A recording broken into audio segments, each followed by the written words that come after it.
page of the Standard newspaper. Raila Ruto win big in Western leadership gap.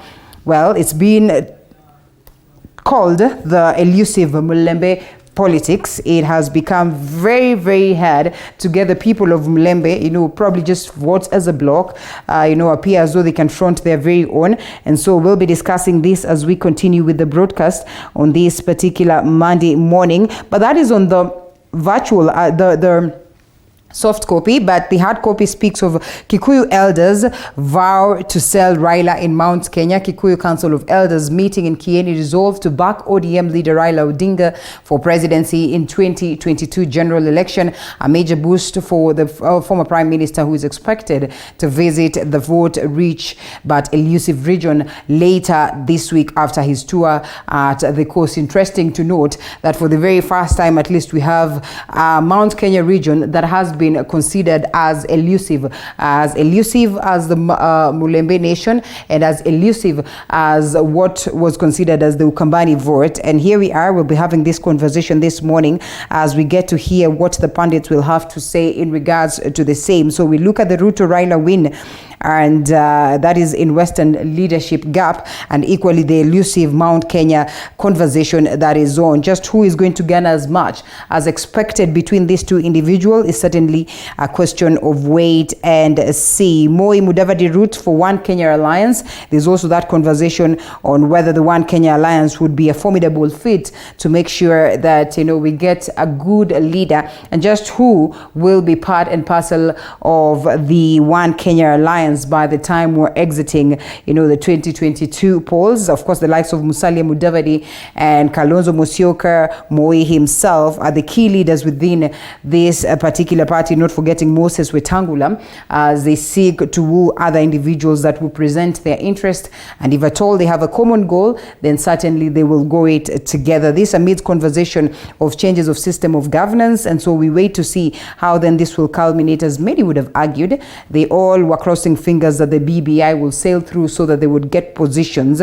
But well, it happens that the courts were not so favorable for the same. In as much as this still continues to the level of the Supreme Court, it will be hard for us to go for a referendum in this kind of calendar unless adjustments are made at the level of Parliament. And so that is one of the key stories that we'll be discussing this morning. That's in regards to matters politics, and other stories that have been captured. Let's see on matters tax, on matters business, how taxes are pushing up cost of living. It's quite expensive to even imagine that you can stay in the country. The cost of living is shooting up by the days. Cost of commodities, household commodities, giving Kenyans quite a drain. And therefore the conversation is on as to what really our leaders are doing towards making sure that our interests are catered for. Reasons why CBC might not work. Will it work? Will it not work? The Ministry of Education maintains that it should work, and we are in a step towards the right direction, in as much as lots of people have castigated the coming in of the same, arguing that there are a lot of discrepancies that should have been addressed before we set foot towards making sure that the CBC is implemented in the country. Reasons why CBC might not work is a story captured on page 14 of the Standard newspaper, and therefore we'll be looking at that later on. Hope for Kenya-UK trade treaty business, that is on matters business. So much after that talk and that visit of President Uhuru Kenyatta in the United Kingdom, and lots came out of the bilateral talks that were held between him and Prime Minister Boris Johnson in regards to what these two nations, or these two governments can do towards making sure that at least we have bilateral talks that are healthy and good enough for us to get 50-50 beneficial deals that would come out of the same. So the pact is out here, and the story is captured on page 24. We'll be looking deep into understanding what exactly takes center stage as to the same. Where women beat men in crime is a story captured on page 3, an interesting piece. And according to Economic Survey 2021, number of crimes reported to the police last year dropped, but there were more women offenders in offenders in 1 in 3 counties. That is in 2019, a story captured on page 3. It is quite tough to imagine that there is no employment, and therefore people who would never have been considered to just fancy community, engaging in crime activities are now on the high in terms of numbers in comparison to their male counterparts, that is the women. That is a story that is pretty much interesting. You can always grab a copy of the Standard newspaper and get details of the same. The Daily Nation and let's start with the People Daily. And dilemma of two DPs hits home. This is technically what I was talking about in terms of the system of governance, pecking order, the roles and powers of the deputy presidents if the new executive structure is to be adopted, as members of parliament scratching their heads, especially on which one of the two will assume leadership when the president is out of the country. Who's going to be powerful than the other is the conversation that is on. An expanded executive, Jeremiah Kioni, says the headache is to ensure that one of the DPs does not appear to be junior to the other in the power hierarchy.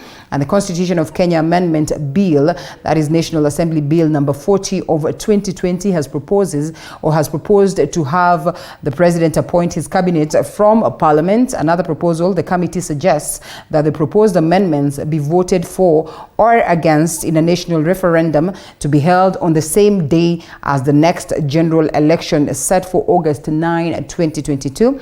And the Attorney General will also sit in parliament as an ex officio member with assigned function. These are conversations that are going to trigger lots of debate in the country, and therefore will certainly task the guests that we have this morning to equally give us their view on the same, and what then this would mean in terms of making sure that we have a structure that is formidable enough to take us to the next, of course, government, and we see whether indeed we're going to get anything else, and it would come in handy to quell the issues that we've also had in regards to elections, and right after that, and also what we witnessed today, the bad blood that clearly exists between the president and his deputy. Man kills his babies after tiff with wife. It's been quite an unfortunate occurrence.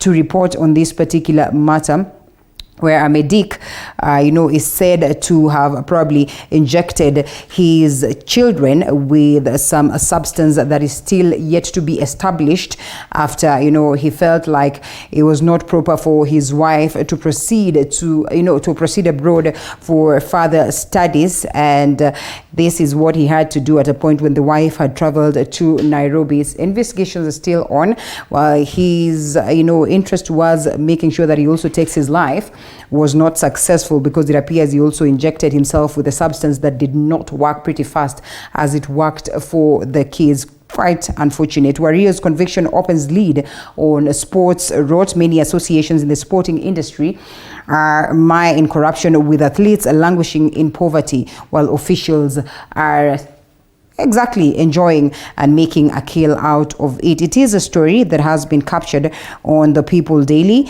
That is page 2, one that is certainly worth the read, even as people are celebrating the gains that at least have been made on dealing with this corrupt affair. A week later, no lessons learned, and I think I started by saying this. Deputy President William Ruto there backed calls to have politicians stay away from the pulpit while addressing the church in Kiambu County. Musalia Mudavadi, on the other hand, ANC leader, urged faithfuls at Chebubani Methodist Church to vote for him. That is somewhere in Meru. And Justin Muturi, Speaker, urged faithfuls at St. Michael's Catholic Church in Embu County to exercise tolerance. An interesting conversation that is worth having this morning. Gideon Moi, on the other hand, Kanubos told faithfuls of Kinyui Salvation Army Church that One Kenya Alliance is the place to be. The church and the pulpit, certainly a conversation that we're going to have for quite a while. Why CBC is a bittersweet pill for rural families. A majority of Kenyans said the curriculum is good since it is engaging, but the extra cost has become a burden as they struggle to implement it, is what we'll be discussing this morning. And not just this morning, it is one that we'll be having for quite a while until the necessary adjustments are made, or parents and all education stakeholders get to a point where they will acknowledge this. The Daily Nation on this other side, 2022 politics splits for top church leaders. And battle for pulpit, Anglican, Catholic, and Presbyterian churches the church heads have barred politicians from the pulpits, but such is not what we witnessed yesterday, and therefore we'll be having this conversation as we continue. Why learners are dropping out in secondary school? Well, sad report right here, even as there's been that push for 100% transition. And the Economic Survey 2021 shows that about 204,000 candidates that said Kenya Certificate of Primary Education exam in 2016 did not get to Form 4.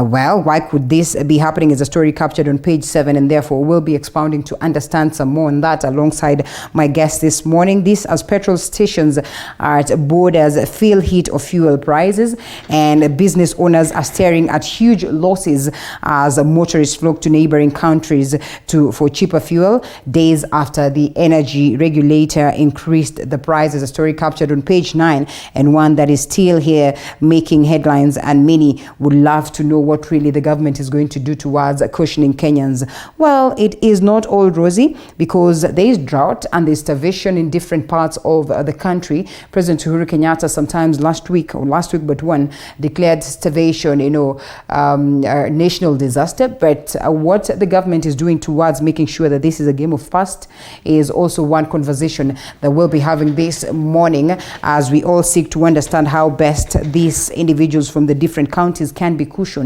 in terms of the cases of drought, and even worse, the aspect of starvation. Did doctor kill his children with insulin injection? Is a question of wait and see, as investigations are being carried as to the previous story that I have just touched on.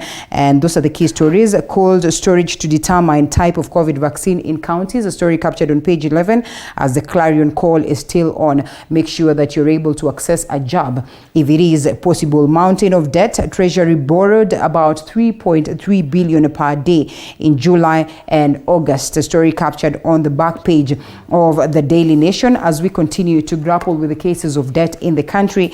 And the biggest question is just how will we be able to regain, the economy to a level of stability in such a scenario. Those are the key stories. We'll be expounding further alongside my guests. But first, let's look at what my team has prepared.